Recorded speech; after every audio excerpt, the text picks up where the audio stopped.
私を家から出してほしいの。母からかかってきた電話を受けて、私はすぐに実家に向かった。一体何をしているの？お母さんをここまで苦しめて、どういうつもり？それならお前らが引き取れや。逆ギレする兄。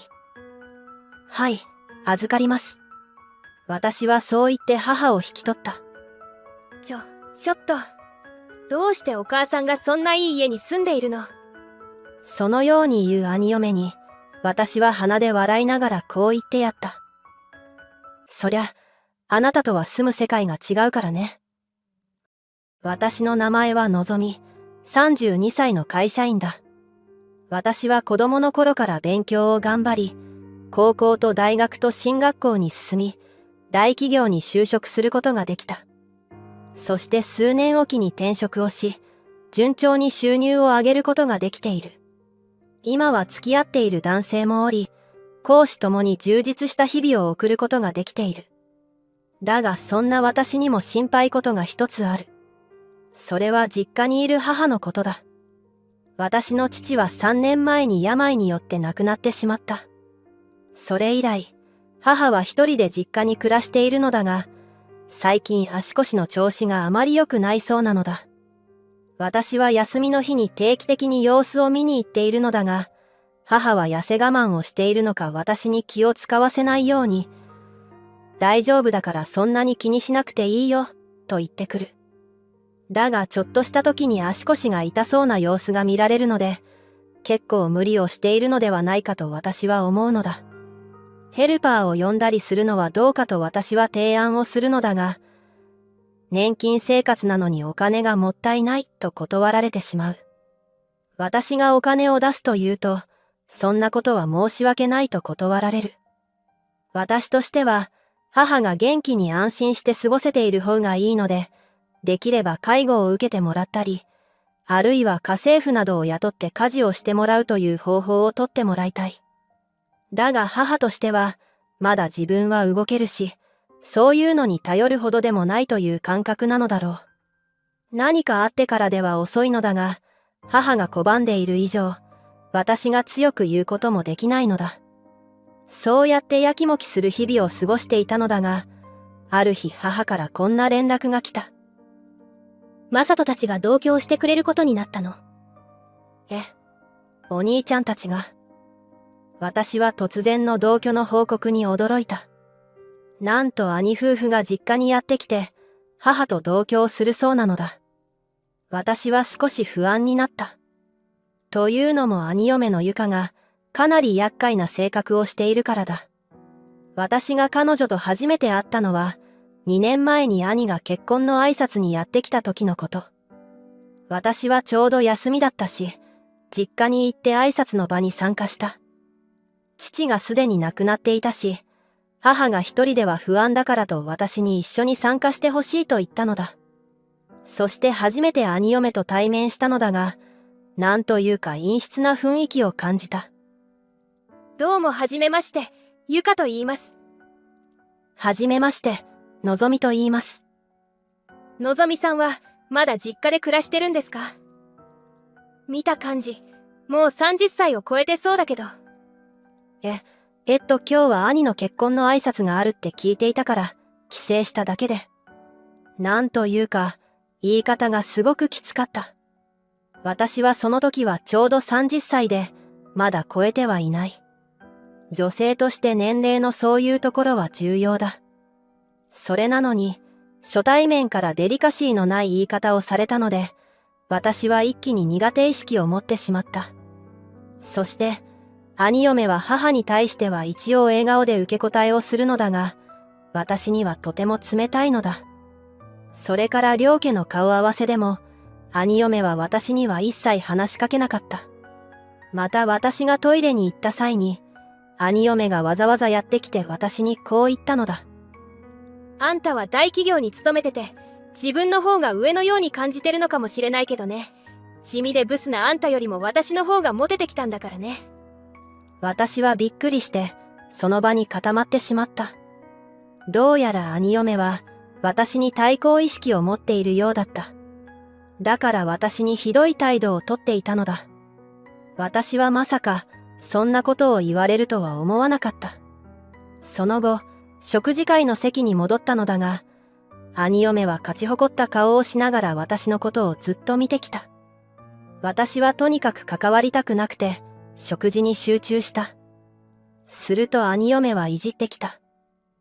のぞみさんったら、そんなにここのお店の料理が美味しいのかしら。高級レストランの料理は食べ慣れていないのかしらね。そう言って笑ってきた兄嫁。私は恥ずかしくなり顔を赤くしてしまった。まさかトイレであんなやりとりをしているとは知らない兄は、のぞみは食い意地を張ってるところがあるからな、と一緒になっていじっていた。きっと和やかな雰囲気になると思ったのだろう。兄嫁のご両親もくすっと笑っていて、母も笑っていた。私はこの時すごく恥ずかしくて、兄嫁のことがさらに嫌いになった。そして兄夫婦の結婚式の時も兄嫁は私の席に来ると、今日も食べ慣れていない高級料理をがっついてるのかしら、とバカにしてきた。完全に私のことを下に見ているという感じだ。その後も正月やお盆で兄夫婦と実家で一緒になると私をバカにしてきたのだ。のぞみさんったらまだ彼氏もいないの？仕事は頑張っているみたいだけど、そんなんじゃ女の幸せはつかめないわよ。同い年だけど、私は専業主婦という幸せをすでに掴んでるわ。そうやって私の神経を逆なでするようなことを言ってくる兄嫁。私は顔を合わせるたびにとても嫌な思いをした。そして兄嫁は兄や母に気づかれないように私を罵倒してくるのだ。そのため母は兄嫁の本性に気づいていないようだった。だから兄夫婦が同居を提案したと聞いて、私はとても不安になったのだ。最初はきっと兄嫁は猫をかぶるだろうが、きっとそのうち母に対しても本性を表すだろう。だが兄がいるからまだ大丈夫かなと思った。それに母のことはずっと心配だったから、兄が一緒に暮らしてくれるのはありがたい。私は不安もあったが、同居について見守ることにした。そして兄夫婦はすぐに実家に移り住んだようだ。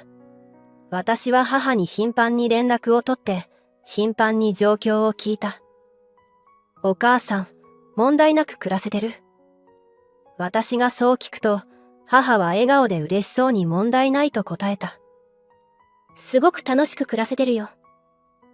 のぞみも遊びに来ればいいのに。うん。予定が合えばね。母からはそのように言われたので、私はとりあえず安心していた。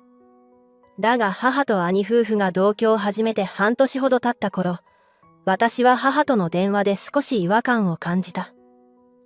お母さん、変わりはない？もちろん変わりないわよ。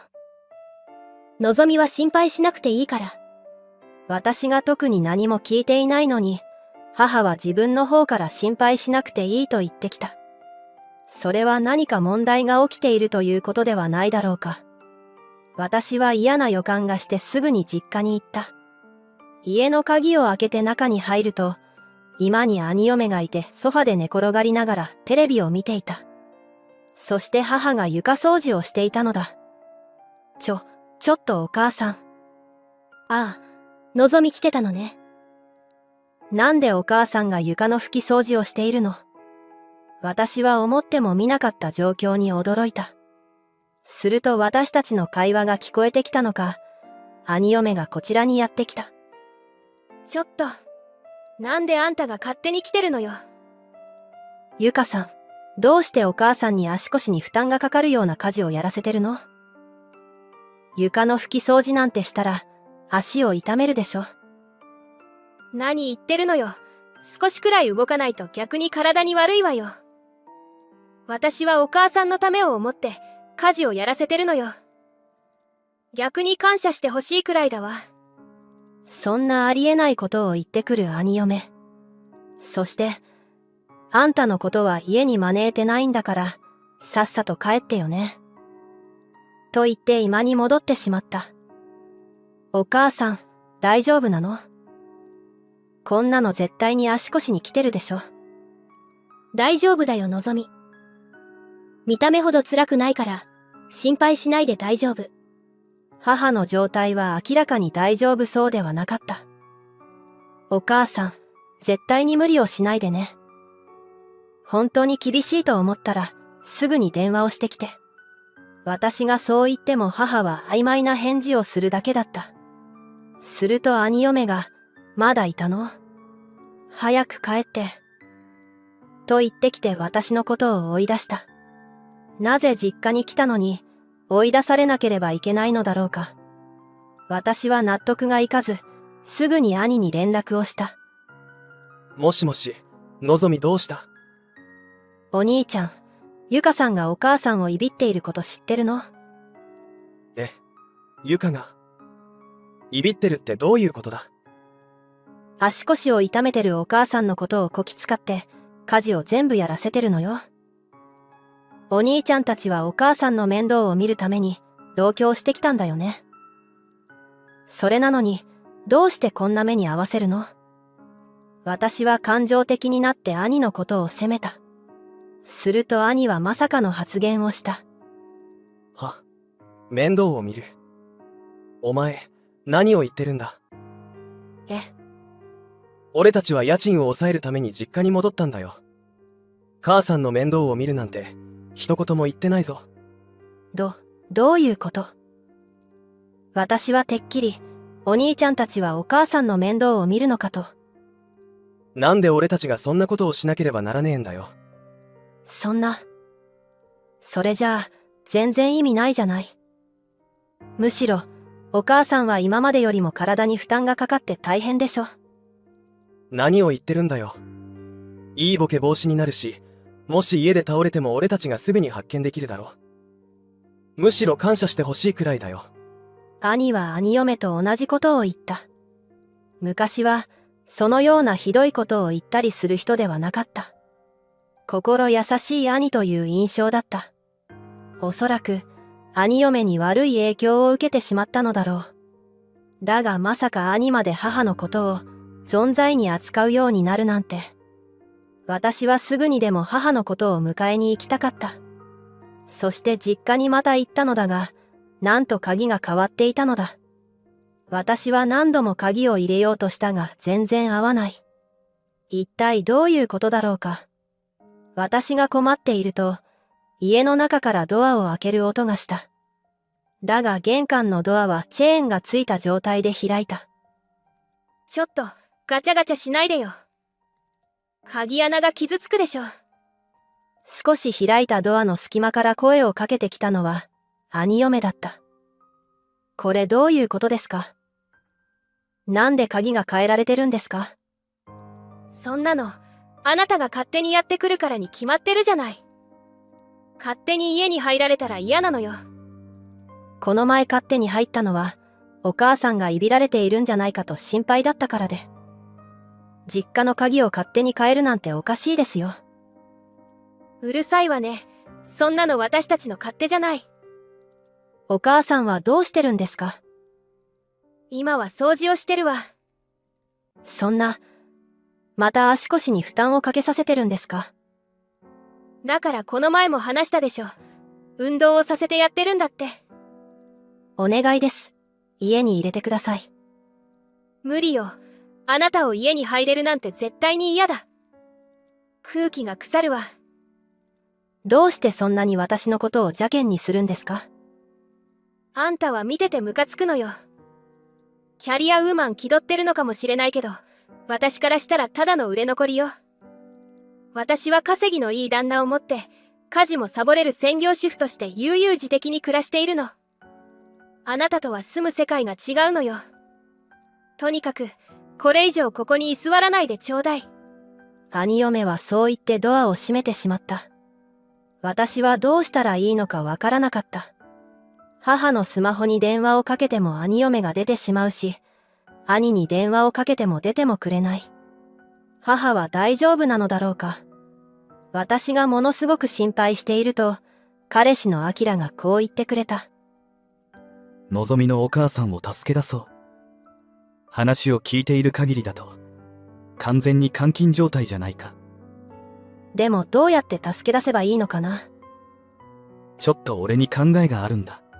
そう言って、彼はとある作戦を教えてくれた。彼は私からいろいろと相談を受けて、自分でも何か協力できないかと調べてくれていたらしい。するとある事実が分かったそうだ。私も知らなかったことなので驚いたが、これはきっと使えるだろう。そんな中、実家の家の電話番号から電話がかかってきた。もしもし。私は最初兄嫁かと思った。だが電話の声は母からだった。のぞみ、お母さん、大丈夫？私を家から出してほしいの。今、ゆかさんが出かけててその隙に電話をかけたの。お兄ちゃんは？マサトは、昨日飲みすぎた状態で帰ってきたからまだ眠ってるわ。わかった。すぐに行く。母からかかってきた電話を受けて、私はすぐに実家に向かった。そしてインターホンを押す。だが兄は先ほどの電話で起きていたようで、玄関を開けたのは兄だった。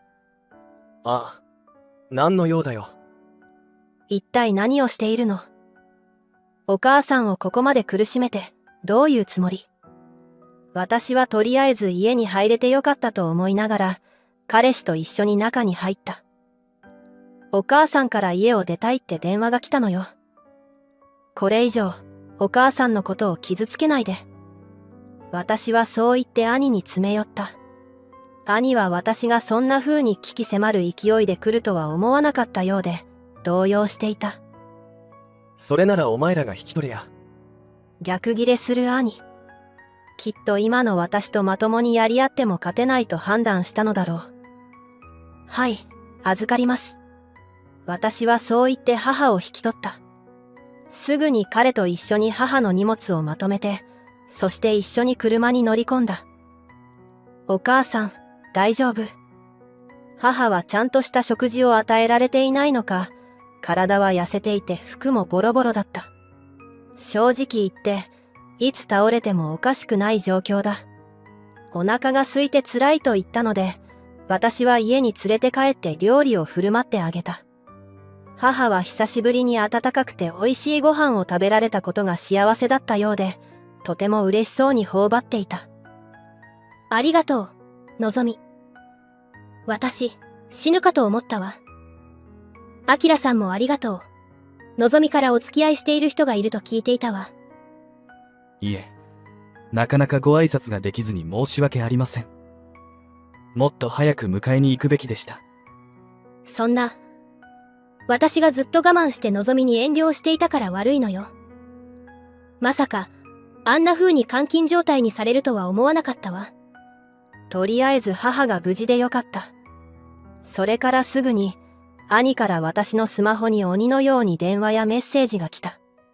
どのメッセージも母を返せという内容だった。冗談じゃない。せっかく救い出したのに、また母をあの地獄に送り戻すなんてことするものか。だが兄は私の一人暮らしの部屋を知っている。もしかしたら押しかけてくるかもしれない。するとアキラがこんな提案をしてきた。それなら俺の家でみんなで暮らさないか。そんなの申し訳ないわ。のぞみの部屋に来るのも申し訳ないと思っていたのに。だったら、俺とのぞみが夫婦になったらどうですか？彼の言葉に私も母もびっくりして固まった。俺はお母さんを救いたいし、のぞみのことも本気で愛しています。結婚の申し込みは近々する予定でした。それが少し早まっただけで、今結婚して夫婦になればお母さんを招いても、ただの同居ということになります。のぞみはどう思う？私も、それがいいと思う。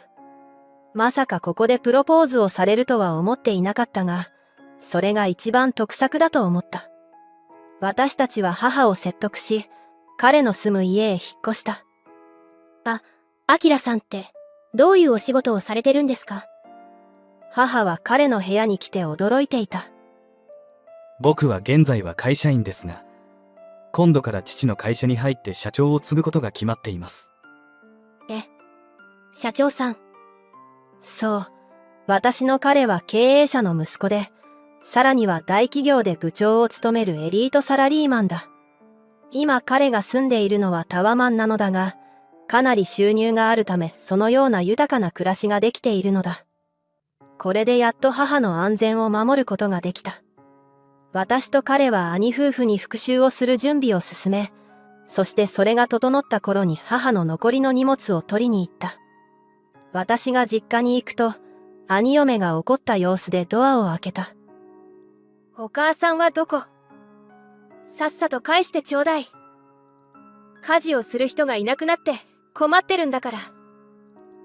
お母さんはもうここには帰ってこないわ。はあ、そんなの許さないわよ。今、お母さんはどこにいるのよ。お母さんは私の夫のタワマンに住んでるわ。は急ですけど私、結婚したんですよ。それで私の部屋に母を置いておくのは危険だと思って、夫の部屋で一緒に住むことになりました。タワマンなのですごく快適です。しかも、今度バリアフリーにしてお母さんが今後車椅子生活になっても、問題なく暮らせるようにするつもりです。兄嫁は声にならない声で驚いていた。ちょっと。どうしてお母さんがそんないい家に住んでいるの？そのように言う兄嫁に、私は鼻で笑いながらこう言ってやった。そりゃ、あなたとは住む世界が違うからね。あんた黙ってればいい気になって生意気よ。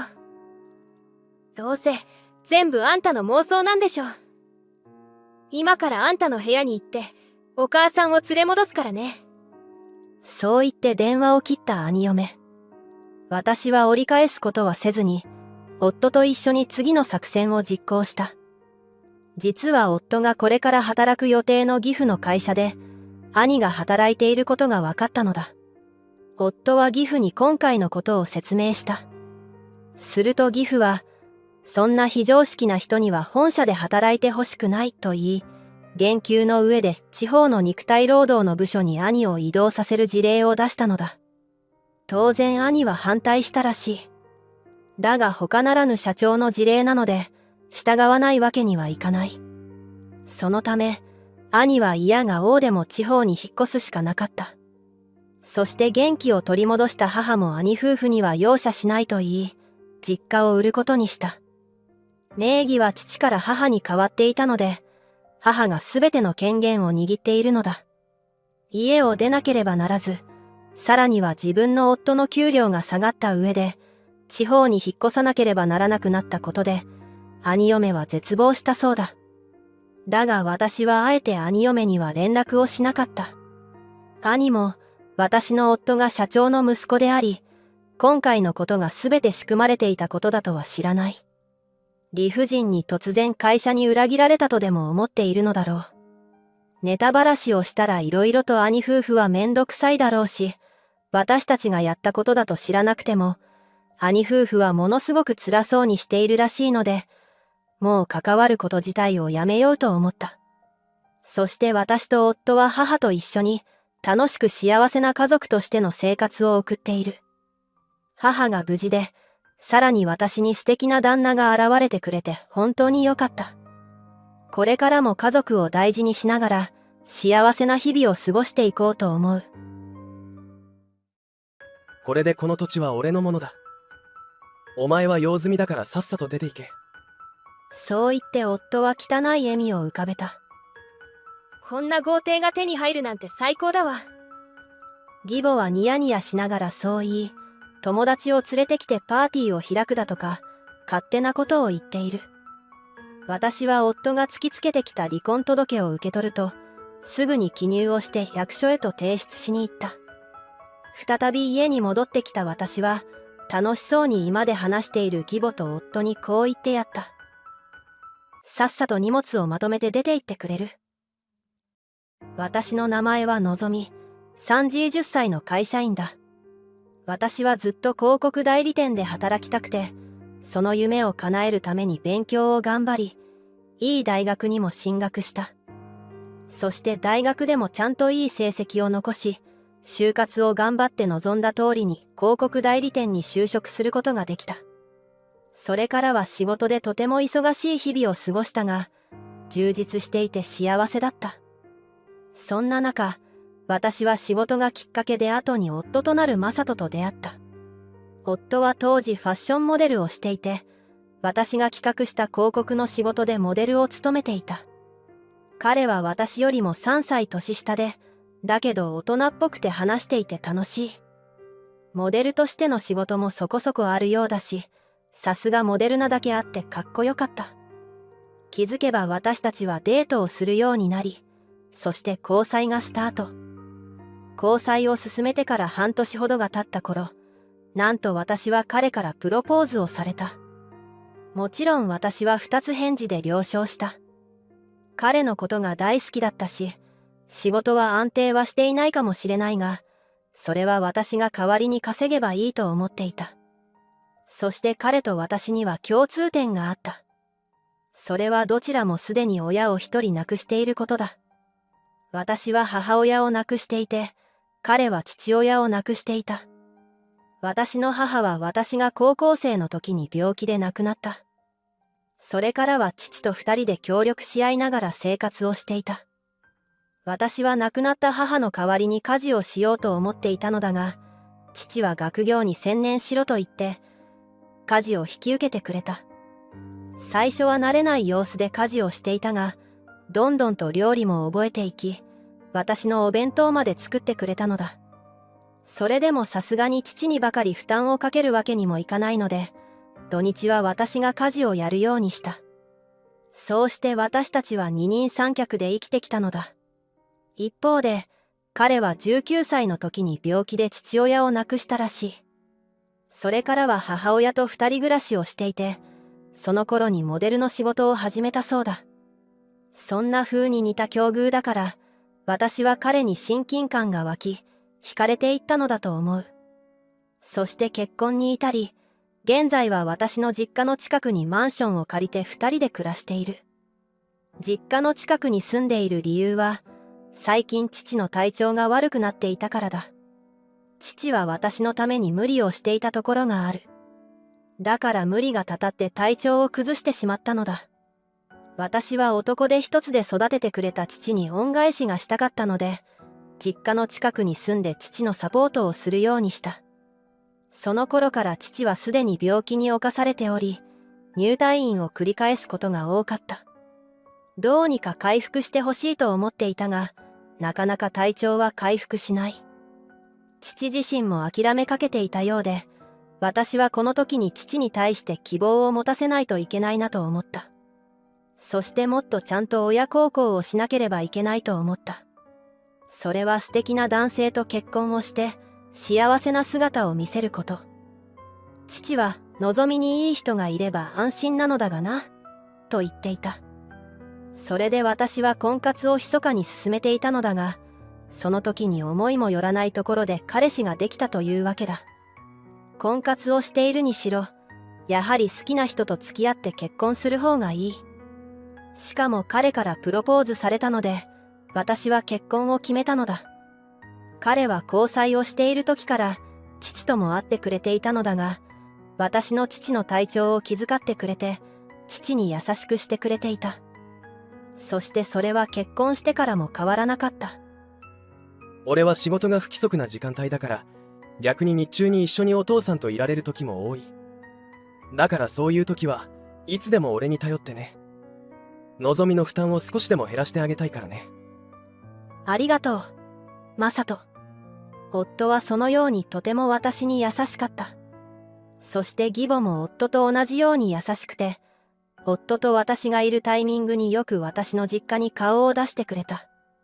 義母は嫁いびりなんて一切しない人で、父の面倒を見てくれたり料理を作ってくれたりした。本当に感謝いっぱいで何度もお礼を言った。すると義母も夫も優しい笑顔で、気にしなくていいよ、家族なんだから、と言ってくれる。私は本当にいい夫と義母に巡り会えたなと思った。彼らのような優しい親子はなかなかいないだろうと思ったほどだ。父も2人が優しくしてくれて、とてもありがたそうにしていた。父と私のことをこんなにも大事にしてくれる2人を私たちは信用しきっていたのだ。しかし、それから3ヶ月後、父はいきなり病状が悪化して亡くなってしまった。覚悟はしていたものの、実際に父が亡くなった時は何が起こったのかわからず、頭が真っ白になった。そんな時、夫と義母は私のことを励ましてくれて、葬儀の準備も率先して手伝ってくれたのだ。私はその時は本当に憔悴していたので、夫と義母にはとても感謝している。2人のおかげで無事に葬儀も終わらせることもできた。それでもさすがに父の死を受け入れるまで時間はかかった。だが夫と義母は懸命に私を励ましてくれて勇気づけてくれた。そのおかげで私は少しずつ現実と向き合えるようになっていったのだ。そして父の住んでいた実家の部屋や遺品の整理などを始められるほどに元気が出ていた。実は父が持っている実家は祖父から受け継いだもので、かなり広くて豪華だった。つまり私の父は地主だったのだ。だから相続はしたものの、いろいろと手続きが大変だった。広いからこそ物もたくさんあるし、遺品整理もなかなか進まない。そんな時だった。一番手っ取り早いのは、俺たちが実家に引っ越してしまうことじゃない。夫がそのような提案をしてきたのだ。なるほど。私は確かにその通りだなと思った。そうして私たちは実家に移り住むことに。もともと実家の近くに住んでいたし、最寄り駅も変わらないので通勤にも差し支えがない。しかも父の家を守れるので一石二鳥だ。その後、私たちは実家で結婚生活を続けていた。そんな時だった。そういえば相続の手続きっていろいろと大変なんだろう。よかったら俺が相続人になって管理しようか。私はびっくりした。だがどうやら夫は私が仕事と並行して相続について手続きを進めている忙しい状況が大変そうだと思っているらしい。夫の仕事は私と違って日中に家にいることができることが多い。だから役所とかでの手続きも簡単にできるからと、そのような提案をしてきたというわけだ。先ほども言ったが、私の実家はかなり広くてかなり豪華だ。しかも数年前にリフォームもしているから、かなり綺麗だ。私も父が亡くなってから知ったのだが、土地の面積や立地を考えると、なんと2、3億円はなると不動産会社から説明を受けた。実家に関しても古い家ではあったが、リフォームをして綺麗だから結構価値があって高いらしい。だから売却した場合は、かなりお金が手に入るそうだ。しかし、そうやって家や土地の価値が上がるのに伴い、手続きの煩雑さも増える。また相続人を変えることはできないが、相続した後に贈与という形で名義人を夫に変更することは簡単だそうだ。煩わしい手続きや管理も代わりにできるらしい。夫は私のことを心配していろいろと調べてくれていたそうだ。ありがとう。確かに私だけで管理をし続けるのは大変かも。それじゃあ俺に任せてくれよ。俺、のぞみの支えになりたいんだ。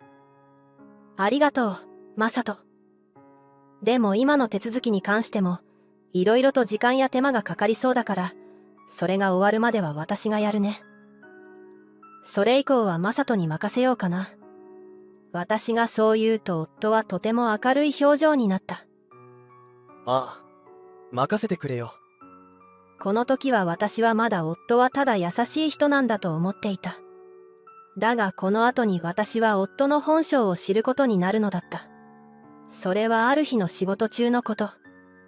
私はその日は会社での仕事だったのだが、外で撮影を行っている別の班でトラブルがあったので、急遽そっちに向かうことに。そこはとある観光スポットだったのだが、私はトラブルの対処を終えた後、みんなと軽く観光をしていた。すると、たまたま私が向いた方向にまさかの人物を見つけてしまったのだ。しかもなんと夫は別の女性と腕を組んで歩いていたのだ。私はたまたま普段一緒に仕事をする班の人たちではなくてよかったと思った。今の班には夫を知っている人はいない。だから夫に話しかける人はおらず、夫も私に気づくことがなかった。私はなんとか冷静を装いながらみんなと観光をしていたが、今すぐにでも夫を問い詰めてやりたいほどだった。だがなんとかこらえて、夫の不倫については内密に調べることにした。そして夫が話していたあの家の相続についても怪しいと思うように。私は頑張って夫に悟られないように、平静を装いながら日常を過ごした。ちなみにこの前の時は、夫にそれとなく、今日は仕事はどうだったの？と聞くと、夫はいつものスタジオで撮影をしたよ、と言われた。そうやって隠している時点で、確実に不倫をしていることは間違いない。そして夫は、そういえば相続の件はどうなったの？とやたらと聞いてくる。きっと私からあの家を奪い、あの女と暮らすつもりなのだろう。私はそんなことはさ狭いと思いながら、興信所に依頼している調査の結果を待った。その後、調査結果が届いたが、夫はやはり不倫をしていた。証拠の写真もたくさん出てきた。そして私は写真を見て驚いた。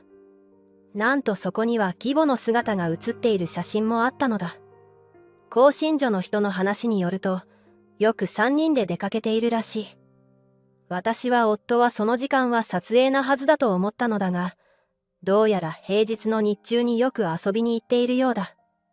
私は気になり後輩にお願いをして、夫が所属している事務所に電話して聞いてもらった。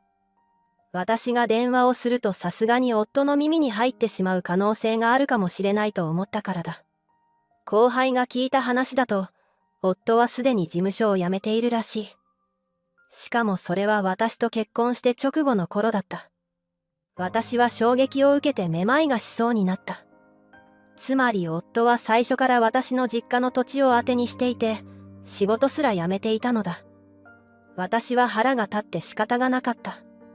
要するに夫は私ではなく、私が相続するものに興味があっただけなのだ。絶対に許さない。私はそう思いながら、夫に罠を仕掛けることにした。今日、不動産屋で手続きをしてくるね。手続きが終わったら、もうこの家はマサトの名義になるからあとはよろしくね。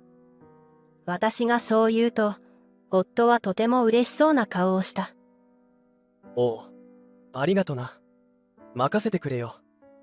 そして私は不動産屋で手続きを済ませて家に帰宅。するとそこには夫だけではなく、義母の姿もあった。あれ？お母さんどうしたんですか？私が話しかけても、夫も義母も無反応だ。すると夫が口を開いた。手続きは終わったのか？ああ、うん。ちゃんとすべて完了したよ。そうか。それじゃあ今すぐ荷物をまとめて出ていけ。え、何を言ってるの？だってお前は名義変更をして土地の所有者を俺にしてくれたんだろ。これでこの土地は俺のものだ。ちょっと何言ってるのよ、急に。別に急じゃないさ。俺は初めからこの土地が目当てでお前に近づいたんだからな。風の噂でお前の実家が豪華だって聞いてたんだよ。だから俺がそれをいただいてしまおうって思ったんだ。そんな。だいたい俺がお前みたいな地味なやつを本気で好きになるわけないじゃん。むしろそれなのにお前の父親を気遣ってやってたんだから感謝してほしいくらいだね。ひどい。これでわかったか？俺はこの家を手に入れるためだけに頑張ってたんだよ。お前は用済みだからさっさと出ていけ。そう言って夫は汚い笑みを浮かべた。こんな豪邸が手に入るなんて最高だわ。義母はニヤニヤしながらそう言い、友達を連れてきてパーティーを開くだとか、勝手なことを言っている。夫は、ほらよ、と言って私に離婚届を突きつけてきた。私は夫が突きつけてきた離婚届を受け取ると、すぐに記入をして役所へと提出しに行った。再び家に戻ってきた私は、楽しそうに居間で話している義母と夫にこう言ってやった。離婚届は提出してきたわ。さっさと荷物をまとめて出て行ってくれる？私の発言に義母と夫は目を見開いた。はあ？お前何言ってるんだ？出て行くのはあんたでしょうが。私は何も知らない二人に言ってやった。私がいつ名義変更をしたって言った？え？私がしたのはこの家の売却手続きよ。さっき買い手が見つかったからその契約を結んできたの。え、そんな。それじゃあこの家は？私から買い取った人が住むことになるわね。私がそう言うと夫と義母はブチギレた。ふざけんな。そんなの許さないぞ。そうよ。それならこの家を売ったお金の半分をマサトに譲りなさいよ。あくまでも私を金づるとしか思っていない二人。私は呆れながら冷静に説明した。残念だけど遺産で相続したものは財産分与にはならないわ。っていうか私にはあなたに慰謝料を請求できるから。慰謝料？一体何の慰謝料だよ。それはあなたが不倫したことへの慰謝料よ。私がそう言うと夫は動揺した。何のことだよ。しらばっくれても無駄。私はそう言って不倫の証拠写真を二人に見せた。お母さんまで一緒に行動して息子の不倫を容認するとか最低ですね。とにかく慰謝料はきっちりと支払ってもらいますから。私の遺産は一切あげませんし、あなたたちには即刻この家から出て行ってもらいます。私がそう言うとようやく立場を理解したのか、夫と義母は私にすがりついて懇願した。待ってくれよ。この家が手に入らないなら俺はもう行くあてがないよ。私だって実家を解約してきたんだ。頼むから私たちを見捨てないでおくれ。私はそんな二人に冷たい視線を向けて出ていくように促した。都合よく優しくしないでください。これ以上居座るというのなら警察を呼びますよ。警察という言葉を聞き、夫と義母は慌てて荷物をまとめ始めた。その後、無事に夫と義母は出て行き、そして慰謝料も夫と不倫相手から支払ってもらうことができた。慰謝料は義母の貯金から出したそうで、二人は完全に一文無しとなったようだ。しかも私の実家の土地がもらえると思って、たくさんブランド品をクレジットで購入していたそうで、今は一気に請求が来て借金が増えていっているそうだ。一方、私は家が無事に売れて、かなりの資産を手に入れることができた。現在は賃貸の一人暮らし用のマンションに住みながら、資産を少しずつ投資に回して増やすように努めている。仕事も相変わらず楽しくできているので、金銭的にはかなり余裕がある状態だ。しばらくはこのままの生活を続けて、恋愛はそのうちゆっくりと相手を探していこうと思う。